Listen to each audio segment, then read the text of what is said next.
Eesti Rahvalaule arhiivi selle aasta üks kogumisteemasid oli vägivald Eesti kultuuris. Ja selle üleskutse tegime siis selleks, et aimu saada, kus on meie tänases ühiskonnas peituva vägivalla juured, millest see on ajendanud, millised on inimeste vägivallakogemused, kuna tegemist on nii-öelda kultuuriliselt õpitava nähtusega, ehk siis pärimusliku nähtusega, siis see kuulub ühest küljest Rahvalaule arhiivi ainevaldkonda, aga teisest küljest on rahvaluule kogudesse seda laadi materjali kogutud äärmiselt vähe. Mõistetavatel põhjustel vägivald ei ole lihtne teema, millest rääkida ja üldiselt ka ei oodata, et rahvaluule kogudesse seda laadi materjali soovitaks. Ja avastasimegi, et see on nagu üks selline lünk meie kogudes, millega siis tegelikult peaks tegelema. Ja nüüd proovin teha ühe väikese kokkuvõtte meile laekunud saadetiste sisust. Kogumise üleskutse peale laekus siis kokku 21 saadetist ja meil oli väikene žürii nende või nõukoda või nende saadetiste hindamiseks ja läbilugemiseks ja meie üksmeelne nagu selline kokkuvõte on, et küll ikka on mitmekesine see vägivald, mida ühiskonnas leidub ja mida inimesed tajuvad kui vägivalda.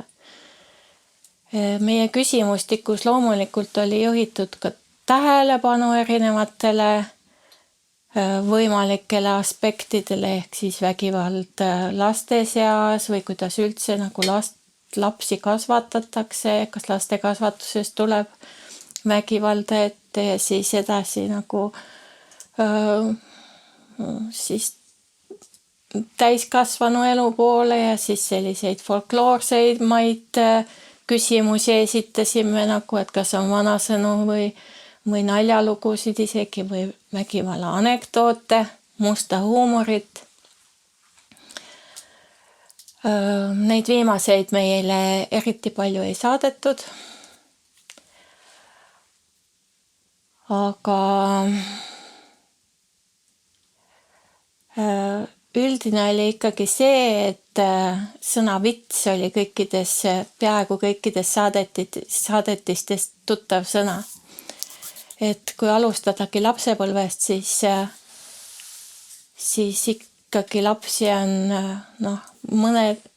paljud ütlesid, et nendel puudub üldse vägivalla kogemus, nendel on vägivallavaba olnud lapsepõlv, mõni siis üldse tunnistas, et tema ei olegi oma elus vägivallaga kokku puutunud ja need olid sellised väga erinevad kogemused. Aga siiski paljudes kodudes on olnud vits olemas või siis ka mõnikord rihm selleks, et lastel oleks hirmus, et nad ei teeks üleannetusi.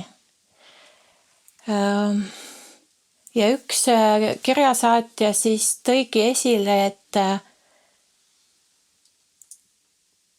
vits selleks, et karistada last, kui ta pahateo teeb. Ja üks kirjasaatja tõigi esile selle, et piiblis on vits tähtsal kohal. Et see karistamine on nagu seal ka üks põhiline motiiv, et kas siis lapsi nagu vitsaga nuhelda või siis pahategijad kividega loopida, et see piibli õpetus, nagu tema ütles, on kindlasti muljet avaldanud või oma mõju avaldanud ka Eesti ühiskonnale, Eesti inimeste käitumisele.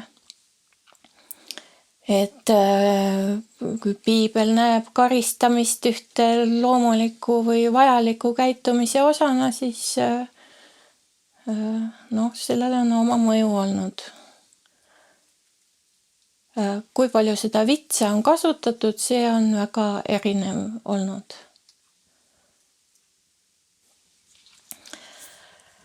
Ja ma juhtusin just lugema ühe Soome psühhiaatri Martti Paloheimo raamatut. Tema märksõna on kodukahjustus ja et tema on nagu leidnud, et paljude inimeste probleemid peituvad siis selles lapsepõlve kodus saadud nii-öelda kasvatuslikest kahjustustest. Et kas siis on olnud vanemad vägivaldsed või on, tihti on need kasuvanemad, kes kuidagi vägivalda osutavad. Või siis lihtsalt, mida ka mõni meie kirjasaatja tõi esile, selline helluse puudus, et lapsel on ju helluse ja läheduse vajadus, et kui sellest nagu mingil põhjusel puudus tekib, et siis see on ka tema meelest üks kodukahjustuse liike. Aga see, mis jäi mulle meelde sealt raamatust, oli, et Paloheimo võrdles rootslasi ja soomlasi Soomes ja ütles, et rootslastel ei ole midagi sellist, et see on nagu öö ja päev. Ja siis on nagu huvitav mõelda, et kuidas siis on eestlased võrreldes soomlastega, et kas nemad on nende siis see nagu vägivaldsus või ütleme siis karm kasvatus võib olla siis ka eestlaste selline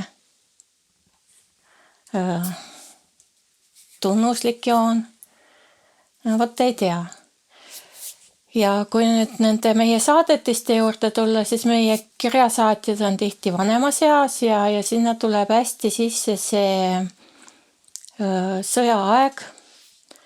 Nende lapsepõlv on sattunud sõjaaega tihtipeale või sõjajärgsesse aega ja need mälestused on ka sellised, et mõnikord, et enne kui oli kõik selline päikeseline ja vägivallatu ja siis, kui tuli sõjaaeg, siis on sõjaajast need sellised julmad kogemused sõduritega ja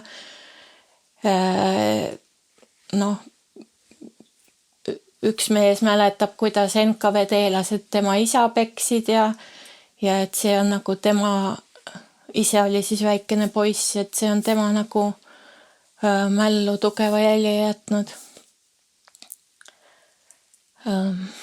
Jah, minu enda vanaema näiteks rääkis kunagi, kuidas tema oma lapsepõlves, mis jäi mõisaaega, nägi ükskord pealt, kuidas mõisas peksti kedagi, mingi asja pärast, ma ei mäleta enam, mis põhjus see oli, aga et tema nagu lapsemällu jättis see ka sügava mälestuse, et see peks mõisas, ma olen mõelnud, võib olla ka üks selline meie ühiskonna vägivalla eeskuju, sest nii nagu ka üks kirjasaatja välja tõi, kes oli olnud Siberisse küüditatud, ta ütles, et ta tõi välja, et see keskkond, millega sa kokku puutud, et see mõjutab ka sinu suhtumist, et algul tal oli raske vaadata, kui ta sinna Siberisse läks, kuidas mehed peksid naisi ja lapsi ja lapsed tegid loomadele ja lindudele liiga ja piinasid neid. Aga ta ütles, et paari aasta pärast oleksin võinud juba isegi inimese tappa. Et see nagu ütlemine, et inimene harjub kõigega, et siis inimene mingis mõttes harjub selle vägivallaga ka.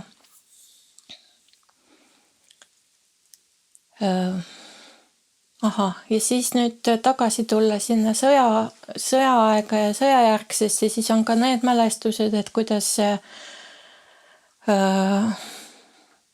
tekkisid rahvuskonfliktid, et kui tuli siia rohkem, eks ole, Nõukogude võimu ajal venekeelset elanikkonda ja kuidas siis vene lapsed ja eesti lapsed ja kuidas enne seda oli kõik mängimine rahulik, aga siis tekkisid kaklused ja kivisõjad ja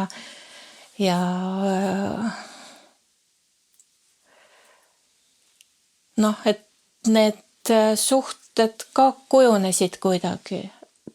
Vahel mõned ütlevad, et näed, et koolis meil oli üks vene klass, üks eesti klass, mingeid probleeme ei olnud, aga kuidagi siis noh, sõltuvalt keskkonnast ja ka ikkagi on need rahvuskonfliktid olulised olnud ja oluline vägivalla alus see on olnud. Me küll küsisime inimestelt, et kas nad on ka ise vägivaldsed olnud ja mõned ka neid episoode esile tõid, aga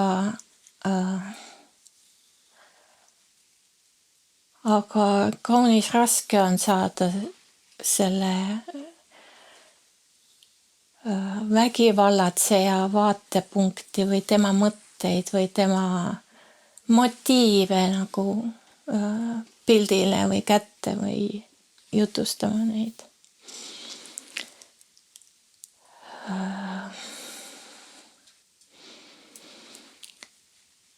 Ja sõjajärgne aeg muidugi seda iseloomustab veel see hirm ja ettevaatlikkus, küüditamise lood, ülekohus, ebaõiglus seoses just võimu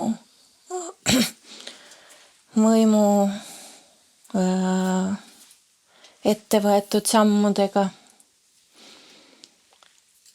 Et siin on selles mõttes on jälle lihtne, et see vaenlane on selge, vaenlane on olemas ja et on keda süüdistada. Et paljudel juhtudel see nagu teeb selle protsessi kergemaks, kuidas sa nagu läbi töötad selle vägivalla kogemuse.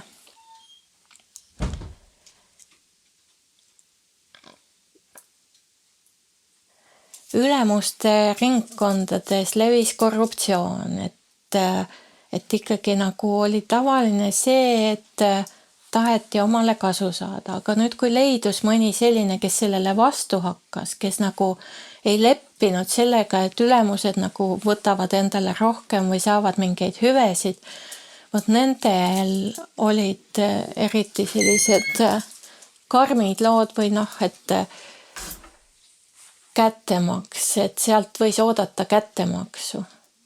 Et kas siis lasti läbi peksta see inimene või lasti surnuks pussitada see inimene, kes oli nagu kõrgel positsioonil olevale inimesele vastu hakanud. Et selliseid lugusid oli ka. Ja muidki lugusid sellisest töö juures ahistamisest või nagu kiusamisest siis või neid oli päris palju. Ja nüüd need inimesed, kes meile kirjutasid enamasti, nemad on isegi kui nad paljud, nagu ma juba ütlesin, nendel ei olnud sellist vägivalla kogemust endal või olulist vägivalla kogemust. Paljudel oli, aga need, kes meile kirjutasid, siis need olid kuidagi sellest oma saatusest välja tulnud. Või nad olid leidnud lahenduse või kuidagi sellest pääseda. Ja me seda kogumisaktsiooni välja kuulutades ka mõtlesime seda, et see nende oma kogemuste kirjutamine on üks selline teraapiline viis seda asja enda sees lahendada. Ja üks meie saatja ütleski, et mõnes mõttes, et mis neist asjadest rääkida, aga teisest küljest just, et et kui me ei tea, mis on just nendes kodudes varjatud, et siis ta jääb nagu sinna surutise alla, et see nende lahti rääkimine nagu peaks aitama siis meil olla üksteise suhtes mõistvamad. Mitmetel kirjasaatjatel oli ka kogemus lastega töötamisest ja siis toodigi välja erinevaid juhtumeid sellest, aga üks selline lasteaia kasvataja vist või tõigi välja, et laps ju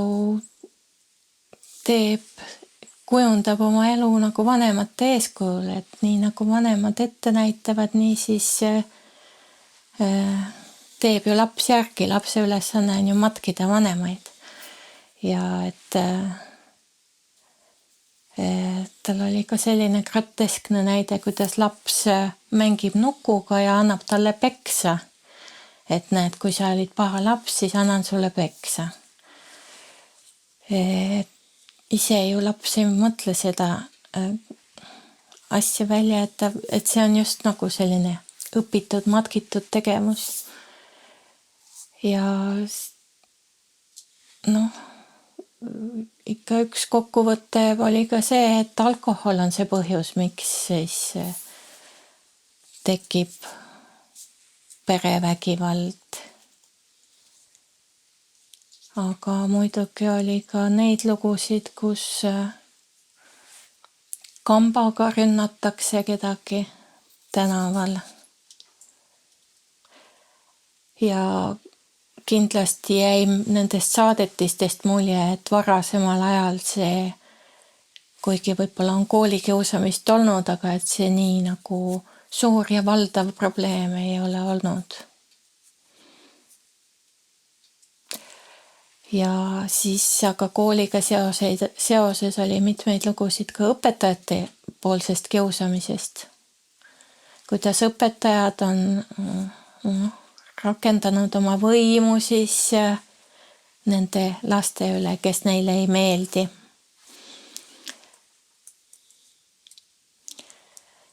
Ja kuidas siis sellest vägivaldsest olukorrast pääseda, seal on ka nagu mitmeid võimalusi. Üks on sekkumine, eks ole, kui sa näed, et keegi teeb teisele ülekohut, et siis nagu astud vahele või võtad midagi ette. Et neid kogemusi oli mõlemapoolselt kirjutatud, et kas ma ise olen siis sekkunud või on keegi nagu appi tulnud, kui minule on liiga tehtud. Siis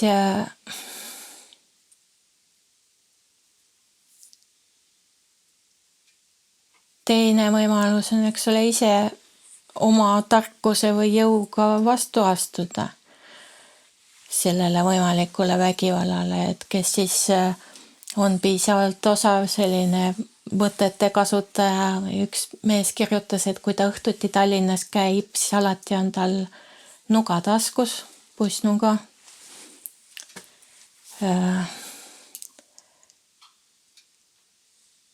Ja siis kolmas võimalus on siis põgeneda. Ja neid lugusi oli ka ikkagi päris mitu tükki, et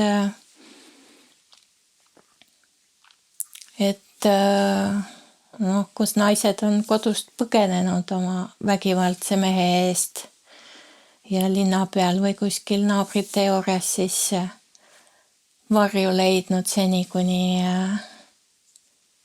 asjaolud muutuvad.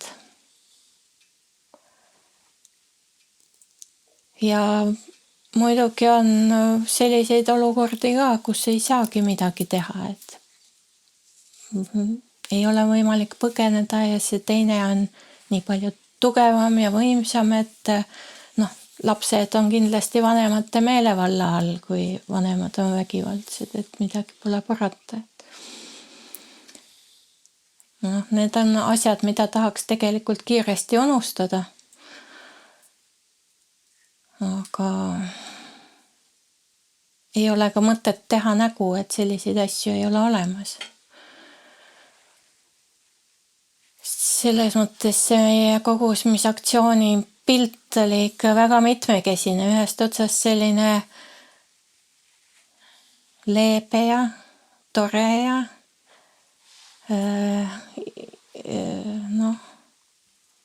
ilusatest lapsepõlvepiltidest kuni kõige karmimate lugudeni välja.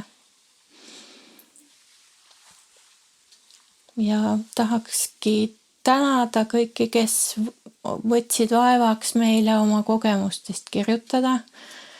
Tihtipeale see on nagu suur või mitte ainult oma kogemustest, eks siis oma teadmistest ja mitmed kirjasaatjad olid ka veel teiste lugusid üles kirjutanud.